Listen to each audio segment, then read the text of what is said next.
All right, now we're going to look at our last tutorial before moving to another topic. All right, a circle touches the line y is equal to 3/4 x at the point 4, 3 and passes through the point minus 12, 11. All right, find the equation of the perpendicular bisector of the line passing through the points 4, 3 and minus 12, 11. Then the equation of the circle. All right.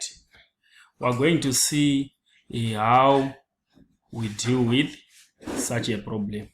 Right, the first thing we need to do is to find the equation of the perpendicular bisector. Perpendicular means they meet at right angles. All right, and what do we need to find an equation? All right, let's see how we go about this.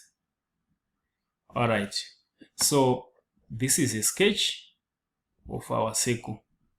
This one, forgive my drawing, I'm not good with art. So this is the sketch of our circle, right? And we have the point 4, 3 here. Then we have the equation here. So the perpendicular bisector is this one. It's bisecting the line linking the point minus 12, 11 to 4, 3. So what do we need to do? Without wasting any time, we need to find the equation of the perpendicular bisector. Right, to find the equation of the bisector, we need two things. One, we need its gradient. Two, we need any two coordinates. All right, so before we see the working below, I'm going to tell you how we're going to do that. Right, if you have looked at the previous lectures, you're going to see that if two lines are perpendicular, the product of their gradients is -1. So we have 4, 3 here and minus 12, 11 here. It is easy to calculate the gradient here. Simply 11 over minus 3 over minus 12 minus, which gives us a -1/2. So meaning that the gradient of the perpendicular bisector, let me retick, is 2. So that when you multiply them, we get a -1. All right. To find the point xy, bisecting means into 2 equal halves, cutting into 2 equal halves. So the midpoint, in short, we're calculating the midpoint of these 2 points. Right. Without wasting any time, let's see how we do that. So our first item, the solution to our first item here, the first point is we need to find the gradient of the perpendicular bisector. I've told you how. We need to find the coordinates of xy. I've told you how, which are the points xy. Right, gradient of the line 4, 3 minus 12, 11. We calculate it this way, which is m1, and we get a -1/2, which means the gradient of the perpendicular bisector, which I can put here, is m2 is equal to 2. Right, having found the gradient, now we need any 2 points on the line. So we can find those 2 points by finding point x and y, which are midpoints. This is how we calculate midpoints. The x coordinate plus the x coordinates over 2, the y coordinate plus the y coordinate over 2. Then we get a -4, 7 as our coordinates for the midpoint. Now we have the coordinates, 2 points on the line and a gradient. So our equation simply becomes y minus y coordinate over x minus x coordinate equals to gradient.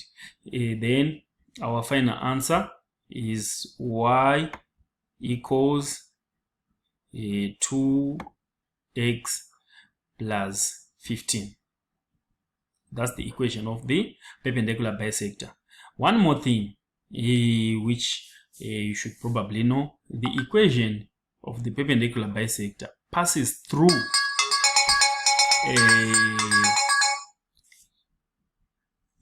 the equation of the perpendicular bisector passes through the center, right? So having known that, we have one line now, which is this one, passing through the center. We're already thinking of the equation of the circle. We have one line passing through the center. We need another line passing through the center. Another equation of a line passing through the center. Then we solve for x and y. After solving for x and y, we get h and k. After finding h and k, we already have coordinates at the circumference. So we will find r. That's what we're going to do. We have one equation already passing through the center. How do we find another one? Let us see. We have already an equation of a gradient, because when they say a line touches, it's a gradient. So we already have an equation of a gradient which is passing through the points 4, 3, right? The gradient of that line is 3 over 4. So to make it m1, m2 equal to -1, the gradient of the radius or the line from the center to the point 4, 3, which becomes perpendicular to the tangent, is -4 over 3. Right, now we have the gradient of this line and 2 points, which are the points on the circumference. To find the equation, we say y minus 3 over x minus 4 is equal to -4 over 3. This is a line coming from the center to the circumference. Then the final equation for this line becomes this one. So now we have two lines. The first one is this one. It's passing through the center. The second one is this one.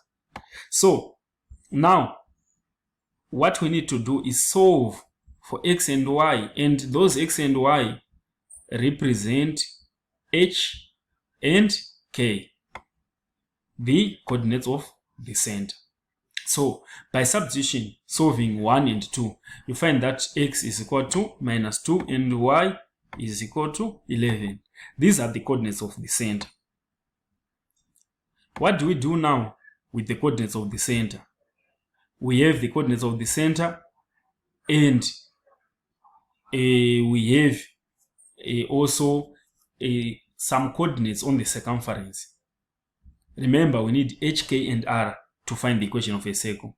So to find the radius, we simply use the coordinates of the center and any pair of coordinates on the circumference, which is what we did here. 4 minus -2, it became 4 plus 2 squared, then plus 3 minus 11 squared, we got r squared equal to 100, and r was 10.